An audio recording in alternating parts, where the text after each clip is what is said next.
Yo, Ishues the artist, Coach Ish. However you want to call me, whatever you want to call me. Back again with another video. And this video is specifically for all of the Errol Spence fans. The title of this video is Dear Errol Spence fans. Dear Errol Spence fans, stop. Just stop, man. Just please stop it.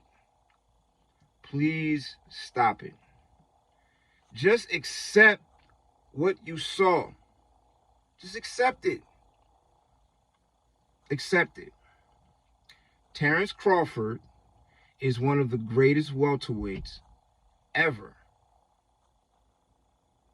He's in the conversation with Floyd. He's in the conversation with De La Hoya. That's what we witnessing. He really is that good. Me and other people have been saying this for a long time now. He's been saying it for a long time now. What he did to Errol Spence, he's been saying he was going to do that to Errol Spence. If you've been paying attention, he's been saying this since he was at 140. When he first made the announcement that he was coming to 147, and Keith Thurman was the man, but Errol Spence was making a run at Keith Thurman. And while Terrence Crawford was moving up, making plans to move up, you know what I'm saying? Keith Thurman was the champion. Keith Thurman was the mandatory for Floyd. You know what I'm saying? And Floyd was trying to push Spence off on Thurman, and Thurman was like, nah, he ain't done enough. I want you. You know what I'm saying? This is the beginning story of the rise of Errol Spence and all that. So, but I remember an old conversation, an old interview where they asked Bud about moving to 147. And he said he wanted to move 147 to fight Keith Thurman. And they was like, what about Errol Spence? And he said something to the effect of, you know, Errol Spence is not, he's not the guy. Keith Thurman's the guy. And he was saying something like, Errol Spence is not as good as y'all think. You know what I'm saying? You know, whenever we fight, I'm going to show you. I'm going to show you. But he's not as good as y'all think. You know what I'm saying? So, you know, Crawford is really that good. And he exposed Errol Spence to a degree. Well, not to a degree. He exposed Errol Spence. Because even right now, it doesn't matter who he fight now. There's a blueprint now. There's a clear blueprint of how to beat him. You know what I'm saying? And unless he gets a different trainer, literally, and I don't even think that's smart. You know what I'm saying? I don't even think that's smart because he's, you know, the way he fights, it's hard to take someone who fights the way Errol Spence fights and teach him how to do something totally different. It's a hard thing to do. And Derrick James is about to find that out with Anthony Joshua. You know what I'm saying? Because even if he gets past Dillian White, I think he's not getting past Wilder. I don't see that happening. You know what I'm saying? I could be wrong, but I don't see that happening. Anyway, back to what I'm saying. Errol Spence fans, y'all first of all, none of the excuses y'all using are valid. Not one of them. You know, I hear he looked off. Yes, he looked off. He probably was medicated. Probably was on pills. Probably was on pain pills. That's one option that it could be. Why is he on pain pills, you say? Because he flipped over in a Ferrari and was thrown from it. And every Errol Spence fan that I've ever talked to over the last however many years since that accident happened, and I say Terrence Crawford is going to wash Errol Spence. I give my whole breakdown, and at the end of it I say, and the biggest reason why is because Errol Spence is compromised. None of y'all wanted to believe that. We all said it. Nobody wanted to believe it. No Errol Spence fan wanted to believe it, especially after he knocked off Danny Garcia and Ugas. Obviously, the car crash didn't do much to him because Look how he looked against Ugas. The media was saying it. Even in the build-up to this fight, they was using that. Faced near death, and no, he came back, and you know what I'm saying? They wasn't promoting Errol Spence as a partially broken fighter now, trying to battle through, physically what he went through. They didn't document his physical, you know what I'm saying? His journey back, show him in rehab to show that he's broken now. Not broken, but at least vulnerable, compromised. And part of his story is that he's fighting through that. I'm not the fighter I was when I fought Sean Porter. I'm not that same fighter no more. I'm different. So now I have to fight different and do different things. I'm letting the world know that I'm injured, but I'm fighting through it. They didn't say that, and no Errol Spence fan believed that, even though we said it. I personally said it to every Errol Spence fan that I've ever had this conversation with. Bud is going to, anytime somebody said it was a 50-50 fight, I said, no, it's not. It's not. I mean, even if they're both in, physically 100%, I still think Bud's skill set is too much for Errol Spence. But the reason why it's going to be completely lopsided is because Errol Spence is compromised. He flipped over in a Ferrari unless he is a metahuman. Unless he's one of the X-Men or one of the Avengers, and we just didn't know about it. He's invincible and Mr. Omni. We just didn't know. He comes from a different planet. He has adamantium infused into his bones, and he has healing factor. Unless any of those is true, and he's just a regular human being, he's compromised. No, there's no way that that's not true. And anyone who believes he's not is not being completely honest. I've been saying that since this accident happened. Nah, look what he did to Ugas. Nah, look what he did to Danny Garcia. He looked good. Even in those fights, I could see it. I'm listening to him in the interviews, and I can hear it. You look at his face, and you can see it. There's video of him highly medicated, zombied out since then. And that made sense to see that because, yeah, he probably got a whole bunch of pills he got to take to fight through that pain. He's probably addicted to painkillers. They didn't really talk about the drug testing. They didn't talk about no strenuous drug testing for this fight. They didn't talk about no drug testing, really. Maybe because Errol Spence is on prescription drugs, because the nigga is damaged goods, because he flipped over in a Ferrari and was thrown from it. To any logical person, that makes sense. But nobody wanted to hear that. So now you can't use it as an excuse. You can't use, Errol Spence was off because he flipped over in the car. No. You cannot use that. Because everyone knew that. If you didn't know it, then you wasn't paying attention.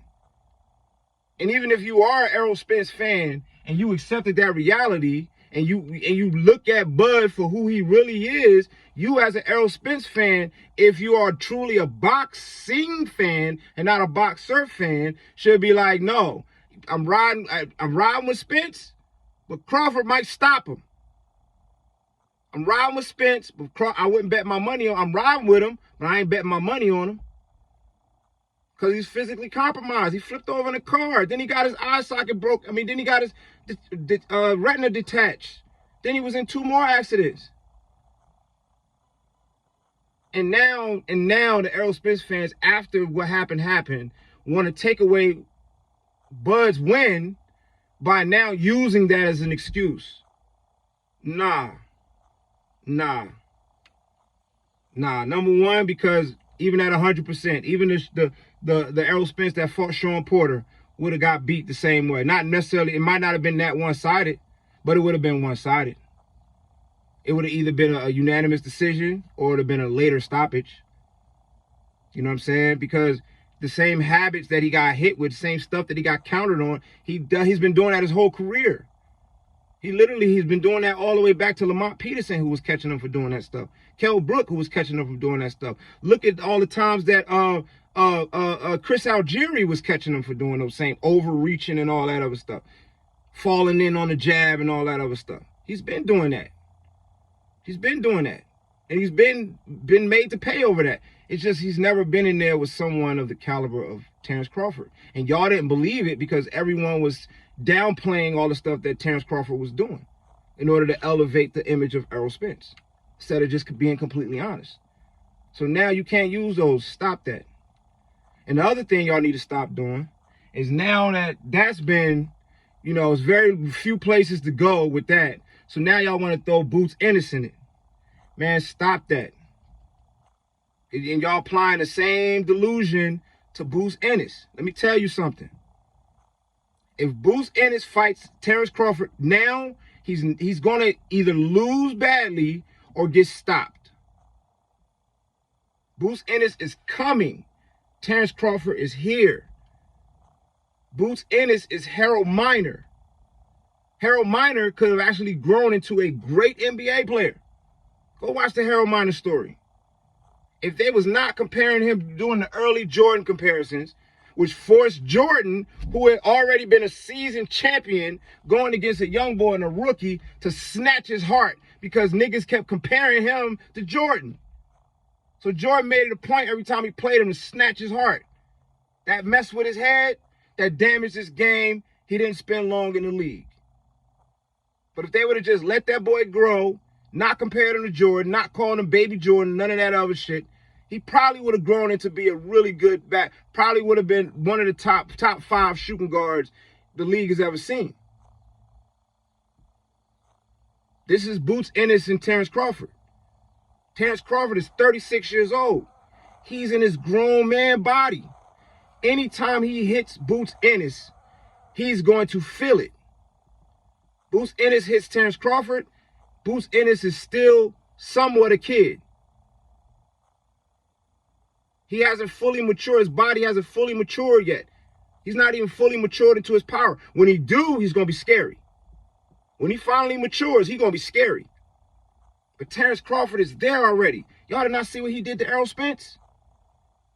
Y'all haven't been paying attention to the people he been stopping and how he been stopping them?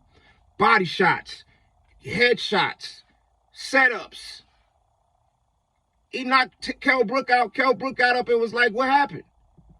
When he stopped Kell Brook didn't even know what happened. It happened so fast, he didn't even know what happened. He had to ask his corner, what happened? You know what I'm saying? Someone with the ability to, at the highest level ever, to take advantage of every little mistake you make. Boots Ennis still makes mistakes. A lot of them. But it's natural. He's still growing. He hasn't fought the right type of competition yet to prepare for somebody like Terrence Crawford. So now, because instead of just saying, nah, he beat our guy Errol Spence, he's just that good. You know what I'm saying? I got hip to Terrence Crawford because I was a huge Gamboa fan. I didn't know Terrence Crawford till he fought Gamboa. You know what I'm saying? I didn't make a whole bunch of excuses. I seen Terrence Crawford whoop Gamboa ass. While Gamboa was on the pound-for-pound list, he was still undefeated, and he was the next coming up because Mayweather was on his way out. And I was a huge Guantanamo Cyclone fan. Huge. His whole story and everything. How he got to the U.S., the whole nine. You know what I'm saying? So I'm looking to, for Gamboa to make this little run real quick, solidify himself at the top of the heap. And I watched Terrence Crawford beat the shit out of him and stop him.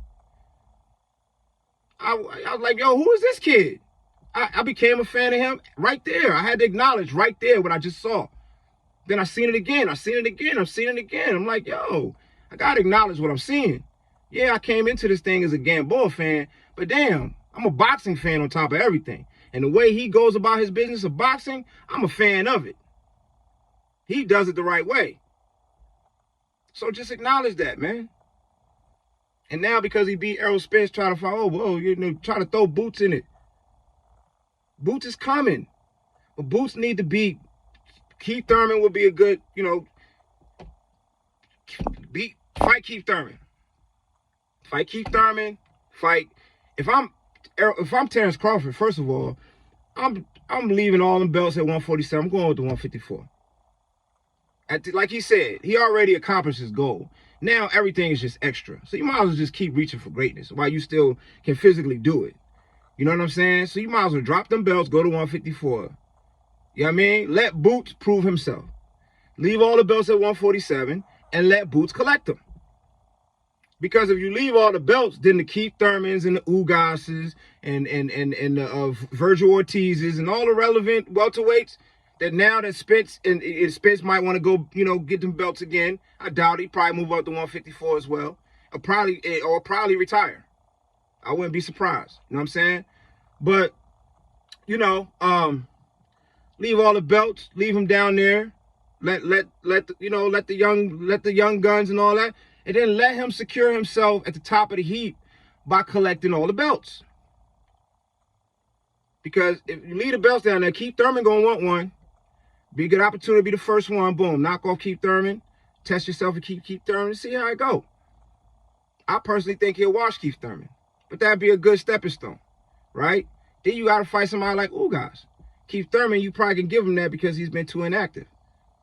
Ugas, especially if he's healed up, he should be relatively fresh and ready to go. Coming off of, he lost to Errol Spence, but he gave Errol Spence some problems. You know what I'm saying? Danny, if Danny went to smoke. You know what I'm saying? Virgil Ortiz, Stanley Owners. Let them beat all the dudes at the top of the heap of the welterweight division and get all the straps. And then set up, call Terrence Crawford back down to 147, or leave the straps, go up to 154, and challenge Terrence Crawford for the undisputed at 154. You know what I'm saying? Or, go up to 154. Boots Ennis can't take care of his business in enough time. Shit, retire. You don't owe us no Boots Ennis fight. After what he did and after what he's done throughout his whole career, he don't owe us a Boots Ennis fight. Let's be clear about that. And a lot of the Errol Spence fans are trying to push Boots Ennis in on it because they still haven't accepted the reality of what they're looking at. Just pay homage. The boy's that good. He's just that good. And Errol Spence is good, but he's not great. Crawford is great. Acknowledge it. Let him do what he got to do. Finish out his career however he want to. But if he fight Boots Ennis, he's doing him a favor. You know what I'm saying? And if he fights him now, he's beating him. Which could, because I don't want to see Boots Ennis' career get stunted. I want him to, because I honestly think that he is the goods. I just don't think that he's on Crawford's level right now. I think they're equally talented in some ways, and they got some ways that they're very comparable. But the biggest difference between the two, which is probably the most important, is their experience level. And the experience that they got by fighting top-tier opponents. Boots Ennis is not even close. He's not even close to being ready. He could get in there and look good against Terrence Crawford, but at some point, Terrence Crawford is going to turn it on, and he has a deeper well to draw from than Boots Ennis. He can only go so deep because he's only been through so much. And it could be bad for the rest of his career. And I'm seeing this narrative pushed on from a lot of Errol Spence fans. So Errol Spence fans, please just stop it, man. Acknowledge what you saw. You know what I'm saying? If you really care about Errol Spence, just pray for his well-being. Wish he gets better. You know what I'm saying? And we'll see what happens going forward. And definitely stop pushing for this immediate rematch in December, because that's going to be even worse for your boy. Anyway, I'm out. Come see me at X3 Sports, 2026, Millage Avenue. Got kids classes, adult classes. Check me out on Instagram, Ishues the Artist, and all that other stuff. Check out my music. Check out my movement. I'll be back with more content. Like and subscribe. Peace and love.